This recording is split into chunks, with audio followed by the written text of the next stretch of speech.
Hi, I'm Jasper, and I play Achilles McRae, also known as Lily. And she is a fairly young Nosferatu, been a vampire for just a little over a year and been in contact with the coterie for about 8 months. Fairly new to the whole vampire gig. Lily was, if anything, destined to be a Nosferatu, since like Nosferatu are kind of like the spy masters and the kind of like seedy underbelly of like the whole vampire kind of culture thing. So that fairly fit in well with what she was doing when she was a human, which was very much avoiding everyone else, hated contact with people that was in person, was very much into technology. Most of her interaction was online through a computer screen or for phone, but mostly computers, which started when she was fairly young. She was the typical isolated, kind of like bullied child. Made people laugh as a defense mechanism, but really didn't win any friends through that. So, the clever and lazy type, basically. Everyone knows that kid. They see them in their classrooms and shit. They don't really think much about them. They blend into the background unless they're acting up. So computers was one way that Lily could apply herself that she felt belonged to her, that she could take pride in. And so she devoted a lot of time to learning the ins and outs of like a lot of things. And this was like the internet was like burgeoning and booming, and it was something that she latched onto. The ability to talk to people on her own terms without them being able to exploit her vulnerabilities at all. So that was one thing that she developed like more and more until she started to fall more into, as she got older, the seedier type of internet activities like, scamming, hacking, invading people's privacy, stealing sensitive information, maybe even selling it on. Got pretty damn good at it. Like, one of her earliest things that she has a fondness for was was scamming kids on Neopets for actual money. She was fairly proud of that one, saying that was like one of her first like master kind of like plans that she didn't learn from someone else. And she kind of goes back to it. In fact, it's how she actually got turned. Lily, which for like her lonely human life was it was pretty perfect that the day of her death was the 25th of December, literally Christmas Day, home alone in her isolated, decrepit little basement, surrounded by glowing screens, a pathetic little party hat to be ironic, because why the fuck not?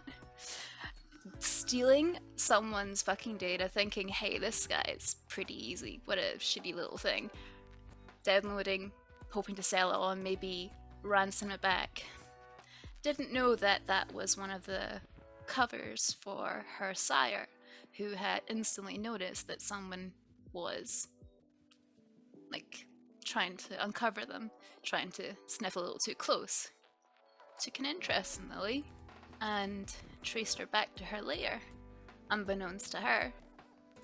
And she never got a glimpse of her sire. All she felt were ragged, claw-like hands dragging her back, draining her dry, dropping her cold to the floor, and her still in her chair with her shitty party hat, and then the crackle of a Christmas cracker going off her head, and a Merry Christmas out the door as her fucking vision faded to black. That was Lily, dead and dusted as a human. The months after that were pretty raw for Lily. They'd always been isolated, but now even more so with all these changes that they had no clue, no one to turn to, talk to, turn to solace for. Their first meeting was fairly traumatic. They were out roaming the streets, came upon a homeless person, as you do. Things did not go well, ended in death, and also Lily has since never drank blood from a person, refuses to, thinks it's disgusting, and it disgusts her, the fact that she is now this thing, this horrible, disgusting creature. Before, there was always a glimmer of hope that perhaps someone would like Lily for themselves, but now with this like, whole visage of being a Nosferatu, where you're basically the ugly bastard of the vampire community, There's no hope for that. There's literally no hope for that.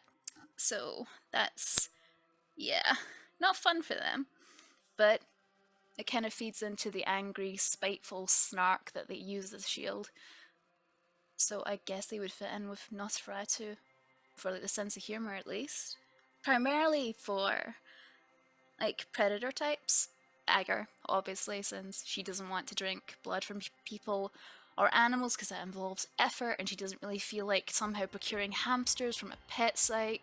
So just get it from blood banks. Fairly easy on the black market online, just to get a couple of bags of blood or whatever. Keeps her going. Adds a little bit of flavour today. Can pretend it's a Capri Sun. Drink it with a fancy little straw and everything. Quite fun.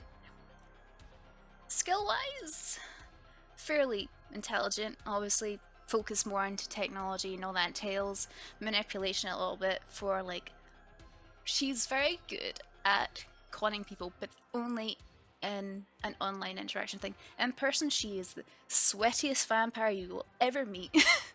She does not do well with people or the undead. People aren't a good thing for her. She prefers being alone and in control, and that means through the internet, laptop, minimal contact. So skill-wise, Lily is very much not a fighter. Nah, the most fighting you'll get for her is for her like wriggling out of her shitty little hoodie and running off. That would be it. She's more along the lines of just like technology and like persuasion, trying to wheedle herself out of difficult situations, and she uses her disciplines for that as well. She's mostly of the obfuscate traits, so like silence of death, unseen passages, like ghost in the machine. Potence and celerity she rarely has ever used, like soaring leap and rapid reflexes, which would be fun to see, honestly.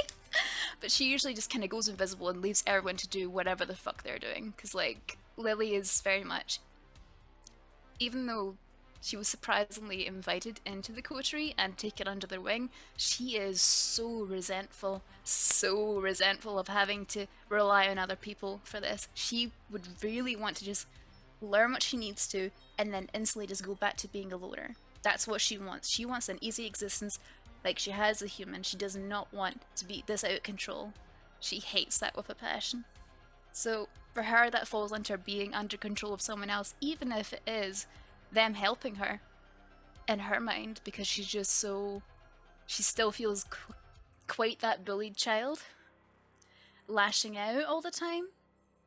So it's, yeah, it's not fun, but she has to be a little bit polite and rein in the sarcasm, because she is very aware that they are, like the coterie in particular, are more experienced, more powerful, more knowledgeable than her, and also have contacts that she would love to know more about. And if she could exploit that in the future, well, then that's all the better. Touchstone-wise, I don't think we really met any of them yet, other than one of them in particular. During the Elysium part of our campaign, happened to meet one of Lily's greatest regrets as a young, foolish teenager who was utterly miserable and didn't know how to handle friendships when they did come along. Erin Phillips was someone who was a tentative friend to Lily when they were younger, and Lily didn't know how to handle it when it became public, and in horrible, blindsided and stupid revenge, ended up doxing her. Doxing a teenage girl. Erin disappeared completely. Her parents packed up and left, and Lily never knew what happened to her. Part of her didn't want to know, even if she did look. She did look. She could find no trace of her on the internet, nothing showing up, and kind of kept it at the back of her head, always just niggling away at her about what a disgusting person she was. And then, of course, when she's a vampire, at the lowest point in her life, She looks across the dance floor and sees Erin, older now, but definitely Erin, as a blood doll to a particularly dangerous, fucked up vampire. And Lily just does not know what to do other than to have to rely on the help of the coterie. Something again that hurts her pride incredibly, to have to rely on someone else to do what she cannot.